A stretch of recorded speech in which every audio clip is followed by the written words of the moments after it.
Hello students, प्रश्नावली 13.3 में आगे बढ़ते हुए अब हम करेंगे इसका आखिरी प्रश्न जो कि है प्रश्न क्रमांक 8वां। तो चलिए इसको भी फटाफट से हल कर लेते हैं। सबसे पहले प्रश्न यदि पढ़ेंगे तो इसमें लिखा है कि किसी बस स्टॉप को पुराने गत्ते से बने 50 खोखले शंकुओं द्वारा सड़क से अलग किया हुआ है। तो आपने देखा होगा कि सड़क के किनारे छोटे छोटे शंकु रखे रहते हैं ताकि वहाँ से कोई दूसरा व्हीकल ना पहुँचे और वहाँ पे बस का स्टॉप बना दिया जाता है। ठीक है? तो लाइन से यदि हम देखें तो शंकु इस तरीके से रखे हैं। तो इसको मैं कुछ इस तरीके से आपको बता सकता हूँ। जैसे मान लीजिए ये पूरी सड़क है, तो यहाँ पे कुछ शंकु ऐसे रखे हुए हैं और ये शंकु रख के ये इतनी जो जगह है ये बस स्टॉप के लिए बना दी गई है और बाकी यहाँ से अदर व्हीकल निकल सकते हैं। ठीक है? तो किसी बस स्टॉप को पुराने गत्ते से बने 50 खोखले शंकुओं द्वारा सड़क से अलग किया हुआ है। सड़क से ये जो सड़क है, सड़क से ये शंकुओं द्वारा अलग कर दिया गया है इस बस स्टॉप को। अब ये समझिए, देखिए क्वेश्चन कैसे हल करना है। प्रत्येक शंकु के आधार का व्यास दिया गया है और ऊंचाई दी गई है। तो व्यास से हम त्रिज्या निकाल लेंगे और ऊंचाई है। इन शंकुओं के बाहरी पृष्ठों को पेंट करवाना है, मतलब वक्र पृष्ठ। बाहरी पृष्ठ है तो जैसे कोई भी शंकु है तो उसका बाहरी पृष्ठ क्या कहलाएगा। जैसे ये शंकु है तो इसका बाहरी पृष्ठ ही कहलाएगा ना, वक्र पृष्ठ। जैसे यही शंकु रखा हुआ है सड़क के किनारे तो इसका ये बाहरी पृष्ठ क्या कहलाएगा, वक्र पृष्ठ। तो वक्र पृष्ठ क्या होता है, वक्र पृष्ठ होता है पाई आर एल। शंकु का वक्र पृष्ठ क्या होता है, पाई आर एल। तो हमें आर का मान दिया गया है लेकिन एल का नहीं दिया गया है, एच का दिया गया। ऊंचाई दी गई है ना, त्रिज्यक ऊंचाई तो नहीं दी गई है। तो हमें आर और एच के मान यदि पता है, आर और एच के मान पता है तो इनका वर्ग करके प्लस करके अंडर रूट कर दें तो एल कहलाता है वो। ठीक है? तो एल हम निकाल लेंगे। आगे लिखा है कि इन शंकुओं की बाहरी पृष्ठों को पेंट करवाना है तो पेंट की दर 12 रुपये प्रति मीटर है। तो मीटर में बताइए दर। तो इनको पेंट कराने में कितनी लागत आएगी। तो सबसे पहले आपको क्या करना है, शंकु के आधार का व्यास दिया गया है उसको लिखना है, ऊंचाई दी गई है उसको लिखना है और एल का मान निकालना है। चलिए शुरुआत करते हैं। सबसे पहले शंकु के आधार का व्यास, तो ये दिया गया है आधार का व्यास 40 सेंटीमीटर। तो यहाँ पे हमने लिखा 40 सेंटीमीटर। तो त्रिज्या कितनी होगी, तो त्रिज्या लिखा यहाँ पे, त्रिज्या को आर से दर्शा देना और इसकी आधी होगी व्यास की, तो 40/2 यानी कि कितनी होगी, 20 सेंटीमीटर। तो 20 सेंटीमीटर है, इसे हम मीटर में बदल लेते हैं। तो 20 और सेंटी का मतलब मैंने बताया था बटे 100। अब ये क्या हो गया, मीटर। तो 20×5 = 100 होगा कि नहीं। तो इसको हम क्या लिख सकते हैं, 1/5 मीटर। तो त्रिज्या है 1/5 मीटर आर का मान। अब ऊंचाई दी गई है तो ऊंचाई भी लिखेंगे। जो शंकु की ऊंचाई है वो एच से दर्शाते हैं, वो कितनी दी गई है, 1 मीटर। तो वो तो मीटर में ही है तो ऊंचाई को हमने लिख लिया 1 मीटर। अब यहाँ से हम निकालेंगे तिर्यक ऊंचाई। ठीक है?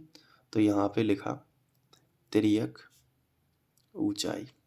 अब जो तिर्यक ऊंचाई है उसे हम किससे दर्शाएंगे, एल से।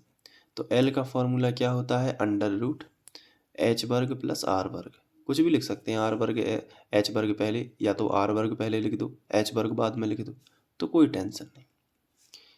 ठीक है? अब एच का मान कितना है, 1 का वर्ग।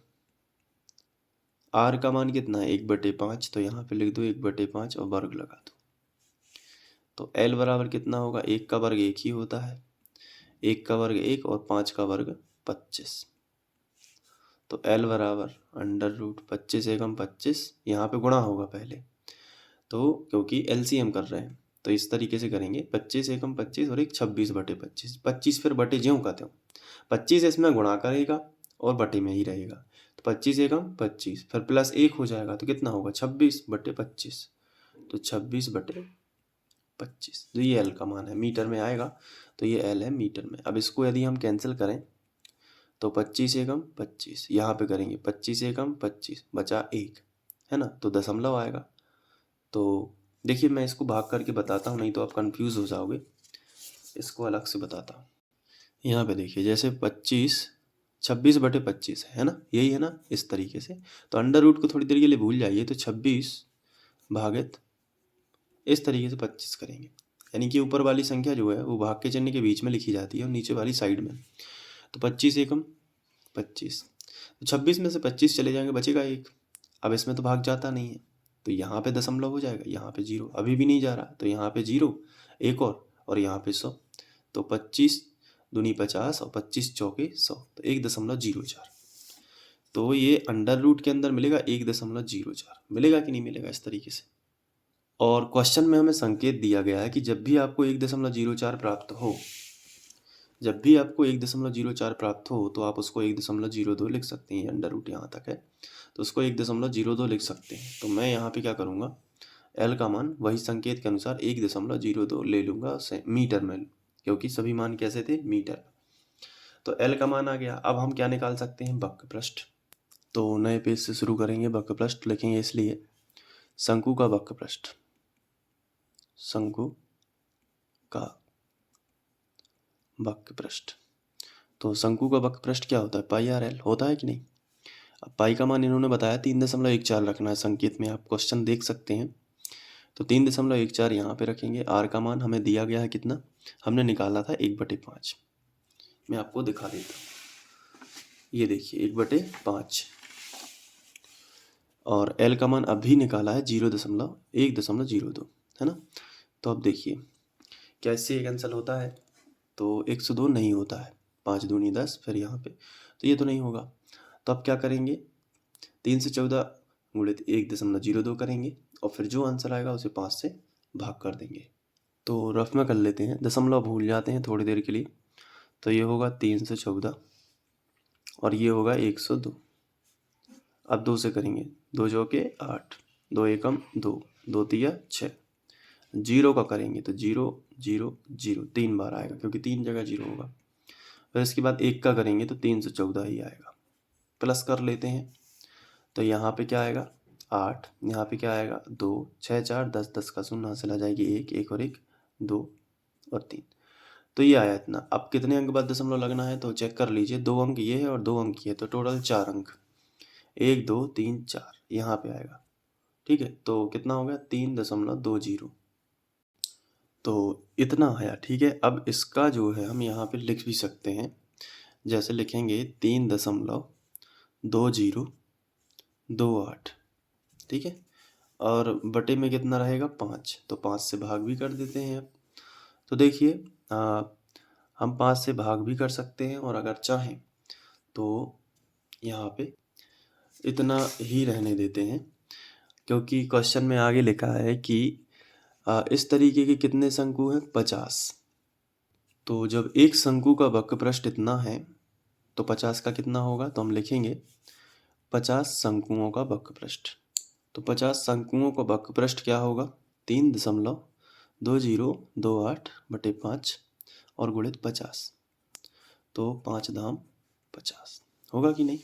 तो अब क्या होगा, इसमें इसका गुणा इसमें होगा 10 में, तो एक 0 बढ़ जाएगा, तो 32 0 28, 32 0 28, और ये 10 का गुणा होगा तो एक 0 बढ़ जाएगा। अब 4 अंक बाद दशमलव, सो 1 2 3 4 यहाँ पे आएगा।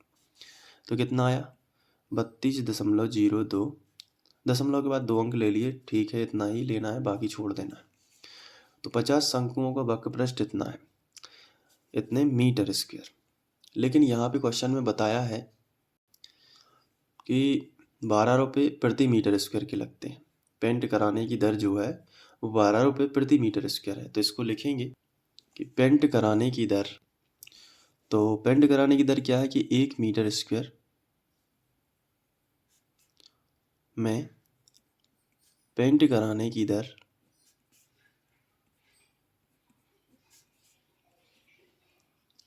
बराबर 12 रुपये। 1 मीटर स्क्वायर में पेंट कराने की दर कितनी है, 12 रुपये। तो इतने मीटर स्क्वायर में पेंट कराने की दर कितनी होगी, तो इसमें इसका गुणा हो जाएगा, यानी कि ये इस तरफ आ जाएगा तो इस तरफ भी यही आएगा, मतलब दोनों पक्षों में 32.02 का गुणा होगा। तो यहाँ भी लिखेंगे, एक की जगह पर कितना आएगा 32.02 मीटर स्क्वायर में पेंट कराने की दर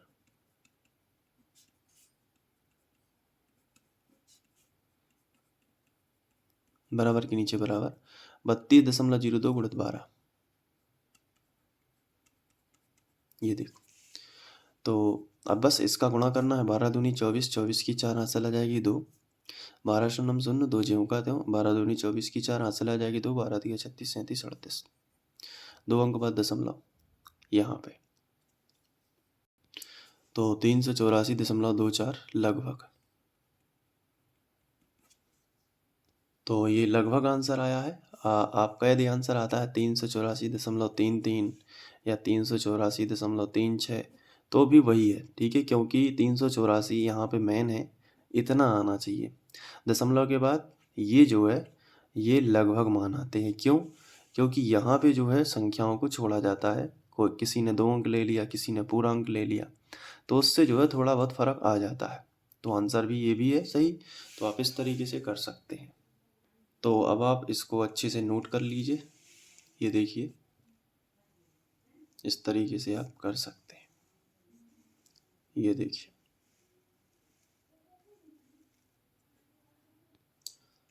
ये देखिए,